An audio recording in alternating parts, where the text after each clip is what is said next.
les amis, bienvenue dans cette nouvelle vidéo où on va parler des panneaux solaires et j'ai envie de vous dire panneaux solaires, attention, on va parler d'un sujet hyper important.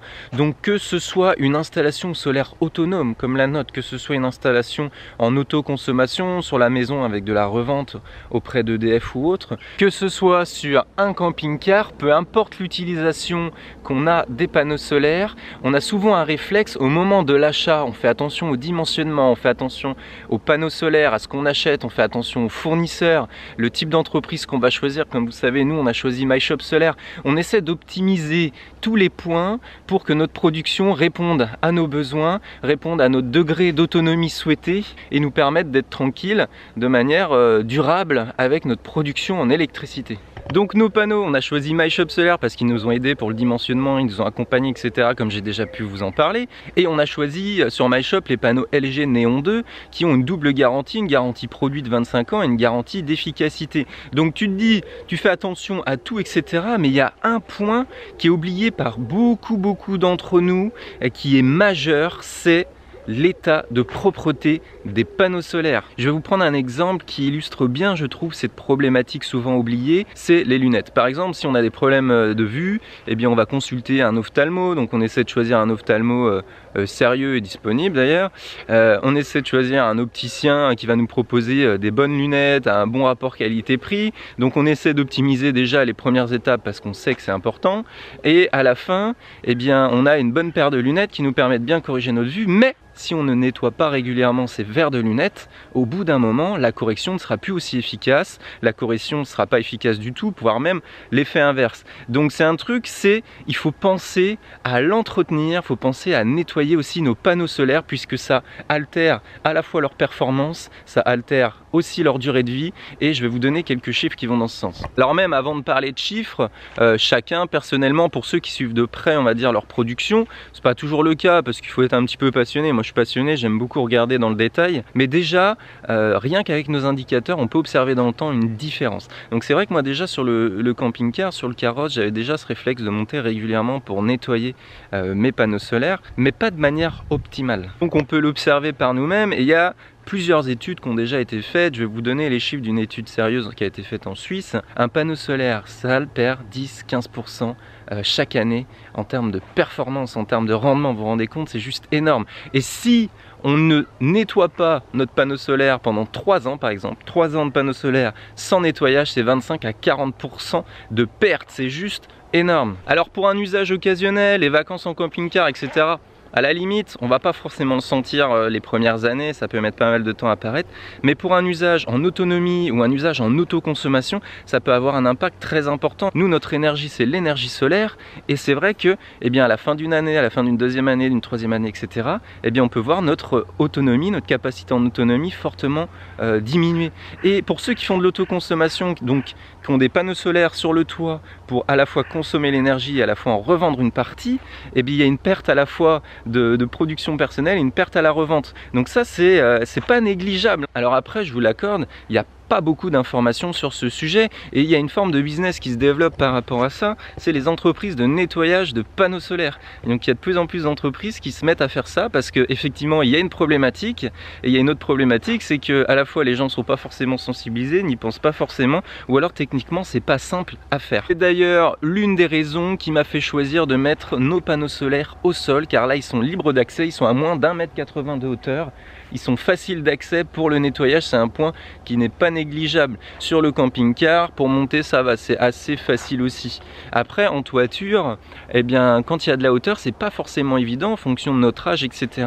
Mais aujourd'hui moi je vais tester un truc, je vais vous montrer mon process de nettoyage là que je vais mettre en place pour notre mini maison qui va être plus pointu qu'en camping-car. En camping-car je faisais vraiment du basique.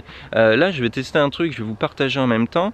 Et c'est un truc qui peut être aussi utile pour ceux qui ont des problématiques de nettoyage, des difficultés d'accès, une technique de nettoyage qui va permettre d'être tranquille pendant au moins 3 mois. Donc ça c'est pas négligeable, qu'il n'y ait pas besoin d'y retourner toutes les 3 semaines, toutes les 2 semaines, ou tous les mois quoi. D'ailleurs avant d'aller plus loin dans la vidéo, n'hésitez pas à mettre dans les commentaires, vous, est-ce que vous nettoyez de temps en temps vos panneaux solaires? À quelle fréquence? Que vous avez déjà pensé à le faire? Est-ce que vous ne l'avez jamais fait? Quelles sont vos principales difficultés, vos principales craintes par rapport au nettoyage? Est-ce que vous estimez que vous manquez d'informations, etc.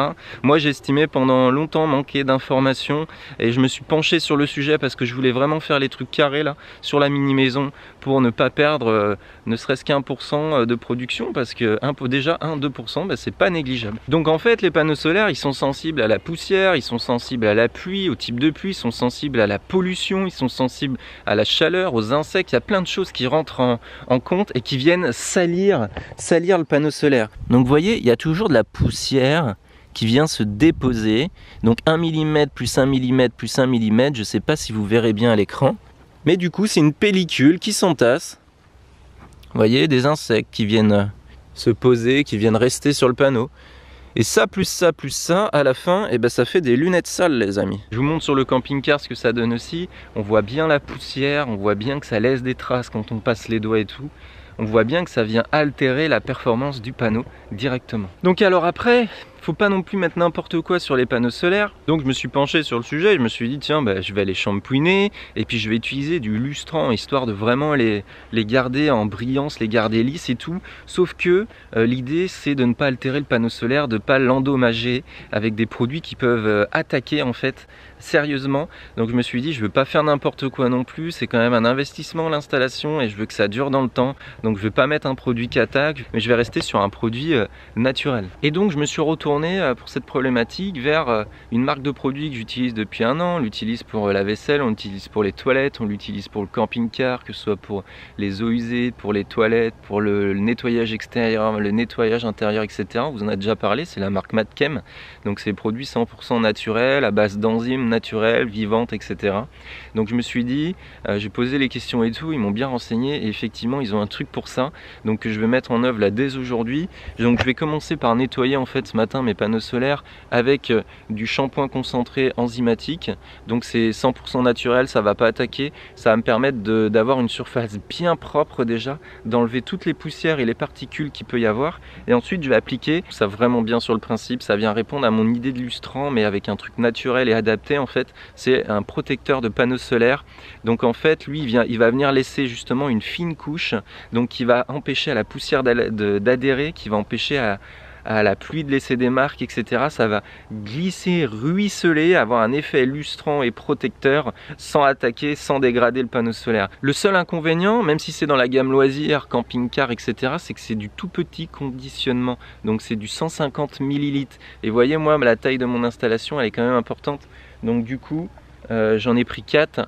J'en ai pris 4 pour être sûr d'avoir ce qu'il faut, et c'est vrai qu'un conditionnement un peu plus important ça pourrait être vraiment pas mal, surtout pour dès qu'on a des grandes surfaces de panneaux solaires, et encore il y en a des bien plus grandes. Si vous êtes en autoconsommation, que vous avez 10 panneaux, vous imaginez que bon voilà. Donc ça en fait, ce produit, donc c'est un fluide multifonctionnel à base de copolymère organo-minéral qui permet un traitement préventif des panneaux solaires et qui laisse un film ultra fin, comme je l'ai dit, durable et résistant. Et surtout, durée d'efficacité du produit 3 mois environ. Donc ça c'est pas mal quand tu dois monter sur ta toiture, sur ton camping-car ou sur ton truc, tu sais que tu es tranquille de manière durable. Donc je n'ai pas de recul sur le produit, je vais le tester aujourd'hui, je vous tiendrai au courant au fil du temps.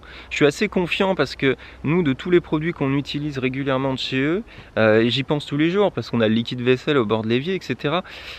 Eh bien, on n'a jamais été déçus sur les produits. Donc là je vais tester, je vous ferai un retour quand même dans le temps, mais on va déjà pouvoir se faire un test ensemble. On va se faire un petit test au verre d'eau et on verra la différence, tiens, d'écoulement.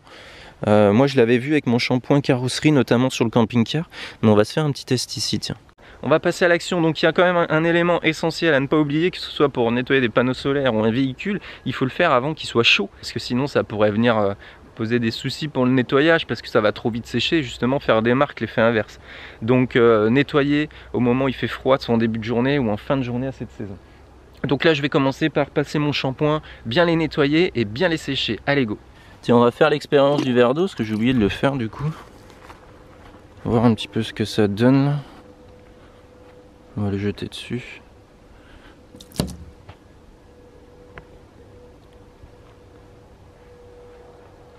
Vous voyez, on voit mieux la poussière d'ailleurs une fois qu'on met de l'eau. On voit l'écoulement là, voilà.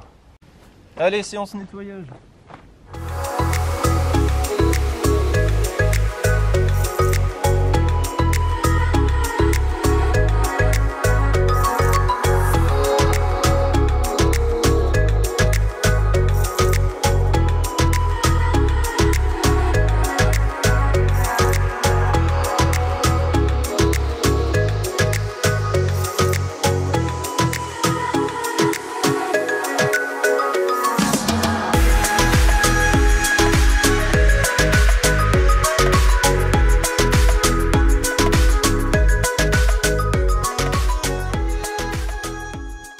Bon, déjà le premier nettoyage, enfin le nettoyage de base est fait. Voilà. Donc maintenant il va falloir qu'ils sèchent. Et à vrai dire, je vais les laisser s'égoutter un peu et je pense que je vais utiliser un petit chiffon doux pour finir de bien les sécher avant d'appliquer le produit. Ils sont tout beaux, ils brillent déjà. Regardez le reflet. Coucou. Bon là du coup j'ai vu un peu large. Vous voyez, il faut vraiment que je fasse qu'un tout petit peu de savon. Du coup je vais l'utiliser, je vais aller laver Cendrillon après avec.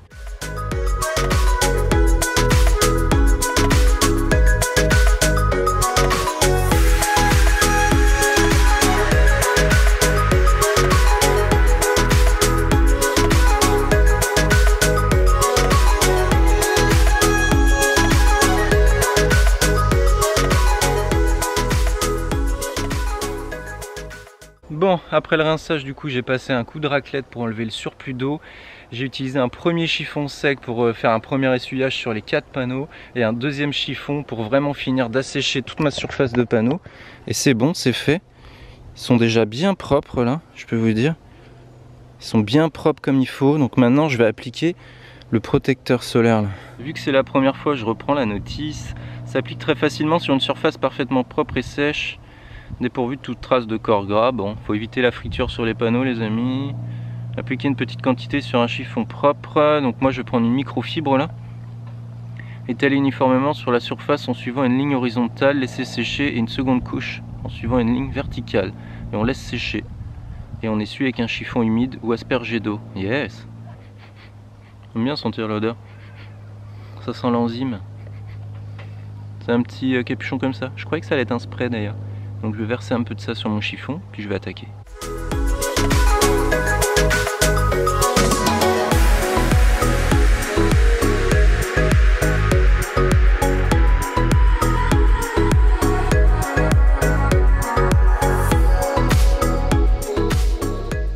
Bon, je viens de faire ma première application verticale. Du coup, le temps de faire mes 4 panneaux, le premier est plutôt sec là. Donc je vais pouvoir enquiller sur la deuxième couche qui disent en version horizontale, verticale pardon. J'ai inversé les pinceaux, mais par rapport au process, je suis bon.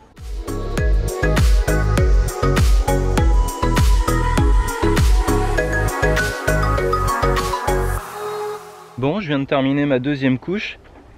Ça se fait plutôt bien. J'imagine sur un camping-car, c'est encore plus rapide. Je sais pas, j'ai mis un quart d'heure, 20 minutes même pas. Donc là, je laisse sécher. Et donc ensuite, il faut que soit j'asperge d'eau ou que j'utilise un chiffon humide. J'aime bien avoir le choix moi quand c'est comme ça. Et à la fin, j'essuierai à nouveau avec un chiffon propre et sec. Et ben voilà. Donc là, le soleil commence à arriver d'ailleurs. Donc c'est bon, je suis bon en timing. Mais fallait pas que je traîne plus ce matin.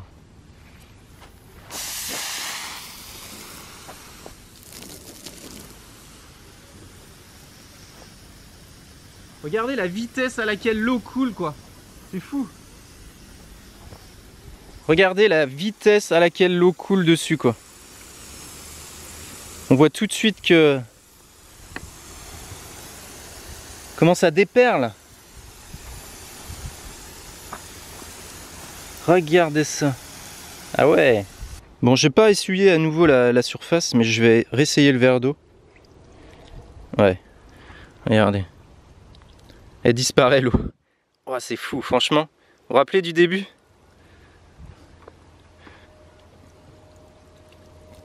Ouais, ça déperle, il n'y a pas photo. Déjà, je vais voir dans le temps maintenant, mais déjà, l'effet immédiat. Bon allez, je passe un coup de chiffon sec et on est bon. Le comportement des gouttes d'eau. Elles ne s'étalent pas quoi. Ça glisse, ça glisse. Bon, c'est bon les amis, je viens de terminer. Et il y a un truc qui me perturbe, c'est à la dernière étape, c'est de repasser un chiffon sec en fait dessus. J'ai peur d'enlever le produit. Donc je me suis rempli un petit verre d'eau là. J'ai envie qu'on reteste un dernier coup avec un verre d'eau. J'ai peur d'enlever le produit quand je fais ça. Mais bon, s'ils préconisent l'étape, c'est que je pense que... Ouais, c'est bon. C'est bon, c'est bon. Celui-là, on va le laisser sécher naturellement maintenant. Bon, en tout cas, là, ils sont propres, ils brillent. Ça fait super plaisir. Moi, j'aime les choses propres, j'aime entretenir mon matériel, vous savez. Là, je veux dire, il n'y a pas photo, quoi. Alors, un autre truc où je suis un peu surpris, Et dans le bon sens, tant mieux, c'est que sur mon flacon de 150 ml, je sais pas si vous allez voir, mais j'ai utilisé un tiers quoi à peu près. Un tiers de produit. Donc un tiers tous les 3 mois, il me faut un flacon, un petit peu plus d'un flacon à l'année seulement. Donc là j'en avais pris 4, donc j'en ai de trop. Donc du coup un flacon et demi par an, sachant que le flacon il coûte 14,90 € je crois, ou 15 €. Voilà, donc ça fait une quinzaine d'euros pour entretenir ses panneaux solaires à l'année. Ça reste raisonnable, donc imaginez sur un camping-car, un flacon ça fait 5 ans quoi. Donc voilà, et sur une plus grande installation, au final moi ce que j'ai pris là c'est pour beaucoup plus de panneaux, mais bon. Là j'ai ce qu'il faut pour les entretenir, j'ai le carrosse à faire de toute façon. Je vais aller le faire avec aussi, comme ça il sera propre et il n'y aura pas à remonter dessus tout de suite quoi. Qu'au final le conditionnement, à la limite un 300 ml peut-être, pour moi c'est ce qu'il me faudrait à l'année quoi, un 300 ml à peine quoi. Mais au moins ça me couvrirait l'année sans avoir à y revenir quoi. Donc voilà ce que je voulais vous partager aujourd'hui, j'espère vous avoir apporté des infos sur comment entretenir ces panneaux solaires, pourquoi les entretenir et pourquoi c'est aussi important de les entretenir. N'hésitez pas à aller voir, hein, il y a des chiffres, il y a pas mal de chiffres et d'études comme je vous disais, en plus de ce que vous pouvez constater personnellement, mais vraiment c'est une étape à ne pas négliger. Acheter, bien dimensionner, bien choisir ses biens, mais bien entretenir ses carreaux de lunettes, c'est hyper important et tous ceux qui en portent le savent. Et ben voilà, en tout cas les panneaux solaires, c'est fait, c'est propre, la performance sera au rendez-vous. Vous voyez là il est exactement, je savais pas quelle heure il était tout à l'heure, là il est 10h10, voilà, et les panneaux prennent le soleil. C'est bon, je vous ferai un retour autonomie prochainement parce que j'analyse beaucoup les choses, etc. Tout ce que je peux vous dire c'est que ça va déjà très bien en tout cas. Donc voilà, n'hésitez pas à réagir dans les commentaires, à participer, à partager, à mettre un gros pouce bleu bien propre pour cette vidéo et je vous dis à très bientôt les amis. Allez, bye bye.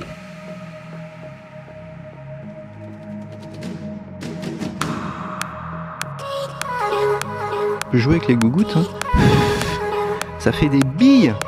Ça fait des billes d'eau. Ça amuserait les enfants, ça. Sauf que c'est pas une zone de jeu.